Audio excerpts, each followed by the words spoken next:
Want to know how to log out of all devices in MoonPay? Well, no worries. In this video, I'm going to show you an easy step-by-step guide on how you can do it. It's super simple and under a minute, so let's get straight to it. Now, first things first, simply open up your MoonPay application. And now once you've opened it up here, you should be on this screen right here. And we have also created a video on how to install MoonPay, so make sure to watch it.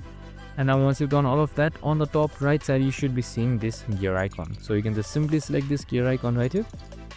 And now once you've done that, here you should be seeing your current settings, so your account settings. So here you should be seeing devices, that should be right below preferences, and here you should be seeing log out of everywhere right below of everything. So you can also see where you have been logged in with location as well. So you can just simply select log out of everywhere, and after a confirmation you should be logged out, and that's it. Super simple and easy. I hope this video helped.